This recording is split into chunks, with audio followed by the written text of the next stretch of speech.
그런데 2014년에 경제학계를 완전히 뒤흔들어 버린 책이 하나 나오죠. 바로 피케티의 21세기 자본이라는 책이 나옵니다. 프랑스 학자고, 피케티는 사실은 진짜 천재라는 말이 좀 어울리죠. 20대 때 그 프랑스에서 프랑스 우수 청년 경제학자상 받고, 얼마 후에 미국 넘어가서 MIT 경제학부 교수 하다가 그냥 이렇게 쭉 나아가면은 인생이 뭐 나이도 젊고, 나이 어려요. 71년생 71년생이에요 그런데 지금 하고 있는 이 경제가 문제가 있는 것 같다 해서 그냥 3년 만에 MIT 그만두고 다시 프랑스로 와요. 그리고 연구하죠. 계속 15년간 지난 300년에 걸친 300년에 걸친 이 각 나라들, 여러 나라들의 경제 문제를 다 통계로 내가지고 분석해서 뭘 증명했냐? 세상은 불공평하다. 불공평하다. 이 불공평을 다 아는 문제인데 이걸 증명한 거예요. 통계로요. 경제학자들은 통계 안 내요. 생각보다 여러분 이렇게.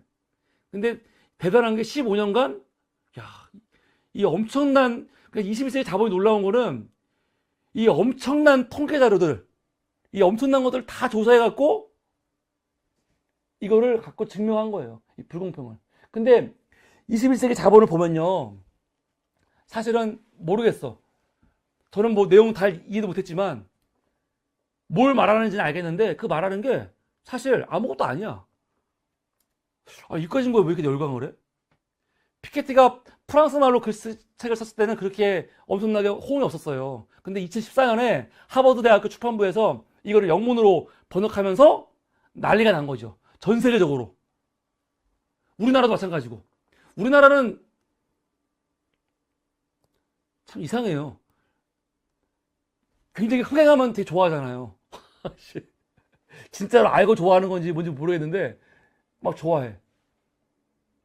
근데 이 책 내용을 보면요, 사실은요, 모르겠어. 경제학자들한테는 충격이었는지 모르겠지만 그냥 사회 문제에 관심이 있던 사람들, 보통, 그리고 이거 지금 경제 문제 있는 거 아니야? 비판하던 사람들의 눈을 봤을 때는요, 이게 뭐야? 이거 몰랐어? 다 너무 뻔한 얘기 아니야? 그런 얘기거든요. 어떤 얘기를 했냐? 원래 고전적인 그런 경제학자 또 신자유주의에서는요, 어떻게 얘기했냐? 계속 거짓말을 해왔죠. 예를 들어서 쿠츠네츠 같은 사람들은요, 막간론을 하죠. 자본주의가 발전할수록 지금은 좀 불평등한데 더 발전하면 결국 이 불평등의 문제가 해결될 거야. 쿠츠네츠. 말도 안 되는 거짓말이죠. 신자유주의. 기업들이 더 잘 살면 낙수효과. 지겨워 죽겠어 아주. 기업들이 부자가 되면은 노동자들이 부자가 됩니까? 말도 안 되는 거짓말이죠. 근데 그런 신자유주의 경제에 사실은 이 종말을 불러 왔다고 말하고 싶지만 그건 아니겠지만, 그러니까 그 사람들이 아주 기를 쓰고 욕하는 게 피케티죠. 왜? 피케티가 뭘 증명했냐면, 너무 뻔한 것 같은데 이 공식, 이게 아주 유명한 공식이에요. 자본 수익률 R. R은 항상 경제 성장률 G보다 높다. 이거는 헨리 조지가 말하고 똑같은 말이에요. 경제 성장률이 아무리 높아도, 사회가 아무리 진보해도 헨리 조지는 여기다가 이걸 넣었잖아요. 지대, 토지.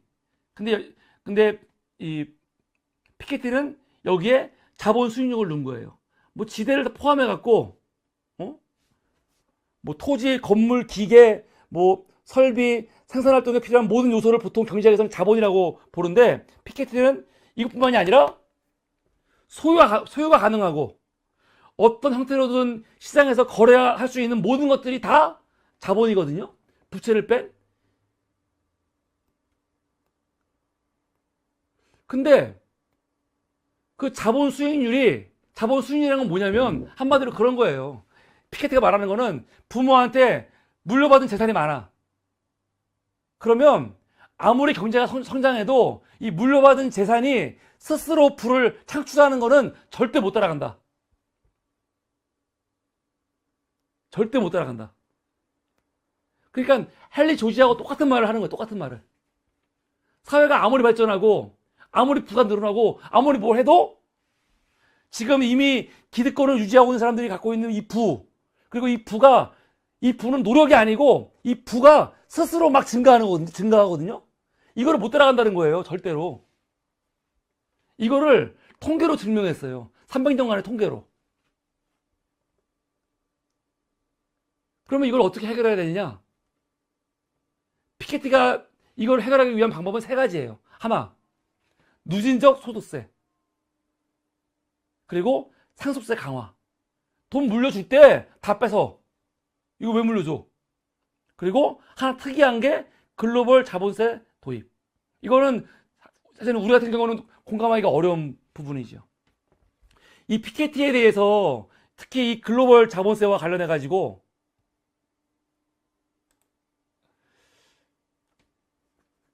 장하성 교수가 비판을 했어요. 뭐냐? 피케티의 글로벌 자본세 도입은 한국 소득세에 안 맞는다. 왜? 질문. 피케티 교수가 20세기 자본론에서 소득과 부의 불평등 심화에 대해 경고하고 글로벌 자본세 도입을 주장했다. 장하성. 불평등 심화의 심각성에 대한 문제의식과 누진세 강화의 필요성은 공감한다. 이 두 가지 아까 말한 거 이건 맞죠? 그런데 글로벌 자본세 도입 방안은 생각을 달리한다. 왜? 자본세 도입의 근거가 있는 자본 수익률이 경제 성장률보다 높다는 피케티 이론은 한국 현실에 맞지 않기 때문이다. 라고 얘기한 거예요. 한국은 자본 수익률이 성장률보다 낮다. 저는 경제를 잘 모르지만 글로벌 자본세는 저도 좀 이해가 안 돼요. 그러나 장하성이 말하는 지금 이 피케티의 지적, 경제 성장률보다 자본 수익률이 높다. 이거를 지금 우리나라는 아니냐고 하는 거예요. 장하성은 그렇지 않대. 우리나라는 경제 성장, 말이 안 되네. 자본 수익률이 경제 성장률보다 낮대요. 이게 맞나?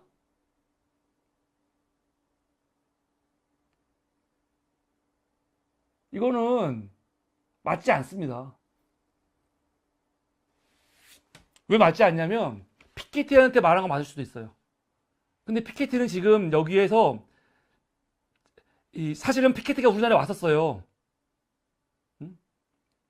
언제 왔냐? 2014년 9월 21일 경향신문에서 뭘 보도했냐면 대담, 가운데가 피케티, 그리고 왼쪽이 그 서울대 김홍종 교수, 그리고 오른쪽이 경북대 이정우 교수예요. 경북대 이정우 교수가 노무현 정부에서 그 종부세를 사실은 하신 분이죠. 헨리 조지의 그걸 따와가지고. 그래서 여태 이거 한번 이 기사 보세요. 재밌어요. 두 사람의 대담은 되게 들을만해요. 근데 이 대담에서 중요한 게 뭐냐? 중요한 게 이정우 교수가 피케티한테 어떤 말을 하냐면은, 피케티가 참 이상한 게 피케티의 21세기 자본에는요 헨리 조지에 대한 말이 한마디도 없어요. 헨리 조지를 좀 아는 사람들은 피케티 책을 딱 보면은 이건 헨리 조지인데? 이런 느낌이 딱 들거든요. 왜냐면 경제학자가 부의 불평등의 문제를 이렇게 심도 있게 다룬 사람이 딱 두 사람이에요. 19세기의 헨리 조지, 21세기의 피케티. 그리고 되게 많은 부분 이 같은 내용이 많아. 그런데 뭐가 하나 다르냐면 근본적으로 토지의 문제, 부동산의 문제를 바라보는 게 완전 달라요. 피케티는 부동산을 너무 아무것도 아닌 걸로 보고 있어. 너무 아무것도 아닌 걸로. 근데 이정우 교수는 피케티에 다른 말. 지금 이 피케티 교수는 부동산을 자본의 하나로 보고 있는데 부동산을 그렇게 보면 안 된다. 헨리 도시처럼 부동산은 따로 떼놓고 이건 굉장히 특별한 메커니즘으로 봐야 된다 하는데 피케티는 단번에 그냥 딱 잘라버려요. 아니다. 부동산은 그냥 자본이다. 그렇게.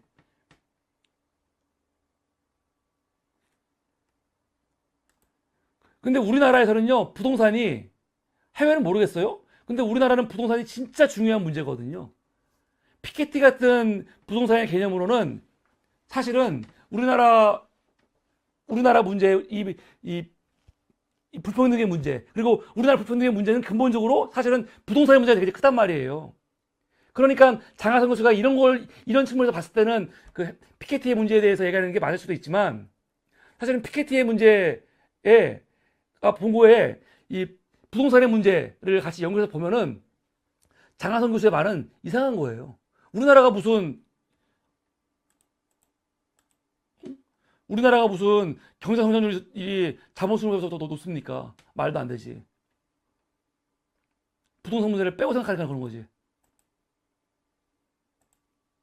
이 두 사람은 굉장히 닮으면서 굉장히 달라요. 여러 가지 문제에서. 피케티 같은 경우는요, 사실은 더 뭐라고 할까? 더 진보적일 수도 있어. 왜냐면 이 사람은 아예 근로소득, 불로소득, 이거에 대한 구분이 없어. 그리고 이런 구분 없이 소득과 부가 일정한 계층한테 몰리는 거를 다 비판해요. 그냥 부자들이 돈 많은 거 비판하는 거예요. 그런데 헨리 조지는 안 그래요. 헨리 조지는 부자건 누구건 간에 자기가 일해갖고 번 돈에 대해서는 본인이 취하는 거 문제 없다. 다만 불로소득, 토지로 인한 불로소득으로 부를 얻는 거 그게 부정이다 얘기하는 거지. 근데 피케티는 안 그래. 근로소득까지 포함해가지고 다 인정 못하는 거예요. 그걸요. 부가 몰리는 거를. 달라요. 그러니까 이거에서. 이런 면에서는 여기가 훨씬 더 진보적이죠. 더. 그런데 웃긴 게 토지 개념을 너무 무시를 해. 토지 개념을 무시한 거는 헨리 조지를 완전히 무시하기 위해서 그 이후에 나왔던 이런 경제학자들이 만든 메커니즘이거든요. 그걸 그대로 따라가고 있어. 그러니까 그런 게 좀 이상하다. 보는 거죠. 결국 내가 왜 헨리 조지와 피케티 얘기를 이렇게 했냐. 잘 알지도 못하면서 지금 우리가 하려고 하는 그리고 20대 국회가 결국 폐기시켜버린 종합부동산세 2005년도에 노무현 정부가 2006년도에 그렇게 어렵게 해놨는데 이명박 정부가 그렇게 가차없이 2009년도에 없애버린 종합부동산세 이런 것들이 그냥 갑자기 나온 게 아닙니다. 100년도 훨씬 전부터 이 불평등의 문제에 대해서 엄청나게 고민했던 헨리 조지라는 경제학자, 물론 그 전부터 또 있었겠죠. 근데 경제학이라는 이름으로 이렇게 심도 있게 비판했던 그리고 고민했던 그때부터의 고민의 결과예요. 이게 그냥 나온 게 아니고. 그리고 헨리 조지도 그리고 지금 2014년에 대중한테 확 등장한 피케티도 똑같이 하는 말. 이거를 해결할 수 있는 방법은 결국 세금이라는 거예요. 세금. 피케티는 그거를 누진세라고 얘기했고 표현은 다르지만 결국은 세금이에요. 불로소득에 대한 세금. 그게 종부세예요. 여러분 종부세.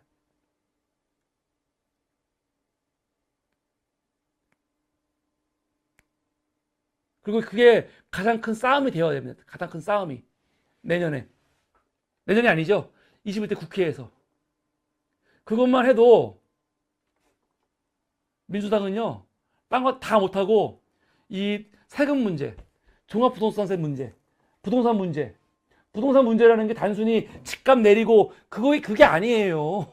집값 내리는 것도 중요하고 다 중요한데 부동산 문제는 결국 세금 문제로 돌아와야 되는 거예요. 세금 문제로. 그러니까 12, 16 문제는 대출담보 제한하고 전세대출 제한하고 근데 그걸로 끝이 아니고 함께 연결해 갖고 종부세, 세금 문제까지 갖고 와야지 완성이 되는 겁니다. 진짜 큰 싸움이죠. 그러니까 할리우드가 묘비에 써 있잖아요. 이 문제를 위해 이게 얼마나 어려운 문제인지를 아예 써놨잖아요. 얼마나 대단한 문제인지를. 근데 이거 하면 할 수 있어요. 하면 할 수 있습니다.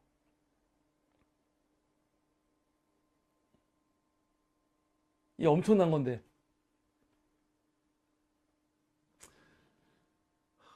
노무현 정부 때 했던 종부세를요, 지금까지 유지해 오고 있으면요, 우리가 지금 뭐, 재난 그 기본소득 때문에 몇 조 뭐 올린다, 이거 난리 피고 있는데, 이런 거 아무것도 아니에요, 사실요.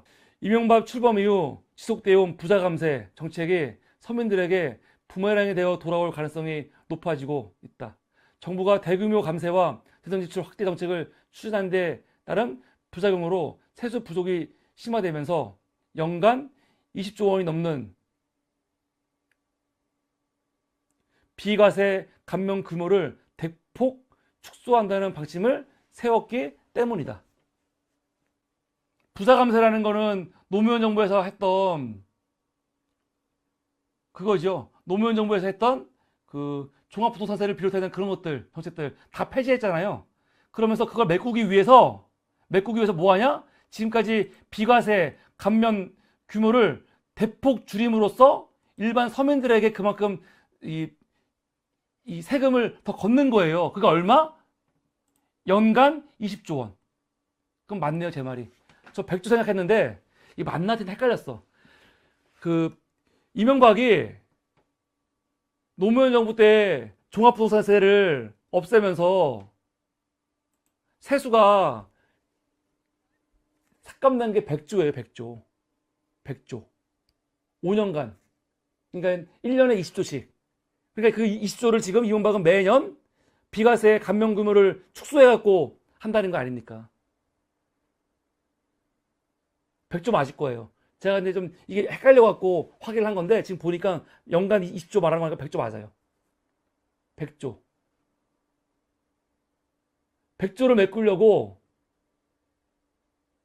이거를 다 사실은 서민들에게 돌린 거예요. 담배값 오르고 나중에.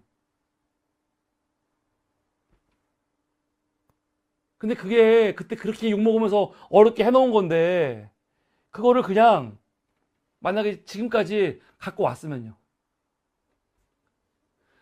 이명박 박근혜도 그냥 자기들이 주도해서는 못하더라도 노무현 정부가 했으니까 그냥 모른 척, 욕하면서 그냥 자기들한테도 세수가 들어오면 나쁠 게 없잖아요. 그냥 했으면. 그러면 지금 정착이 됐을 거예요. 그럼 매년 지금보다 최소 20조가 더 들어오는 거예요. 20조. 20조면요. 지금 기재부에서 지금 몇 조 때문에 난리 치는 거 아닙니까? 그 난리 2번 안 치고 지금처럼 하는 거 2번 할 수 있어요. 2번. 2번. 매년. 물론 그렇게 운영은 안 되겠지만 그거에 맞게 또 편성해갖고 뭔가를 했겠지만 매년 20조예요. 20조. 그런데 요번에 12, 16 때 강하게 정책을 만들었고 이게 내일 5월 8일 날 통과되면은 당장 6월 달에 또 세수가 들어오는 거죠. 지금 예상하는 세수가 얼마인지 제가 못 봤지만 적지 않은 세수일 거예요, 아마. 근데 그거 다 날아가는 거예요, 요 금년에는. 어쩔 수 없이. 그러면 제발 민주당이 21대 가갖고 이거 더 강하게 해라. 이거 한다고 우리나라 뭐 1%, 2%안 망해요. 안 망해. 그거 하라고 지금 180석 준 겁니다. 이게 제일 중요하다. 제가 지금까지 민주당이 반드시 해야 될 것들 180석까지 할 수 있는 것들 4가지 소개했습니다. 본인들이 하려고 했던 것들이니까 하나는 선거법 개정 문제, 하나는 과거사법 문제, 또 하나는 어저께 소개했던 그 노회찬 의원이 하려고 했던 이 뭐였죠? 이름이 기억이 안 나네. 기업 처벌법.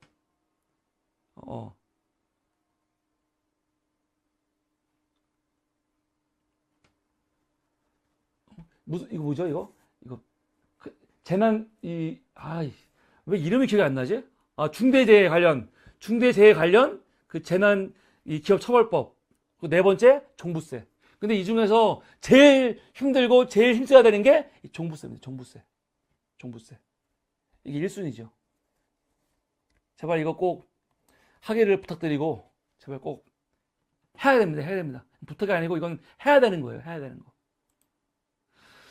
네, 여러분 감사합니다. 오늘 엄청 사실 재미없는 주제였는데도 이렇게 늦은 시간까지 지금 보니까 290분이 계시네요.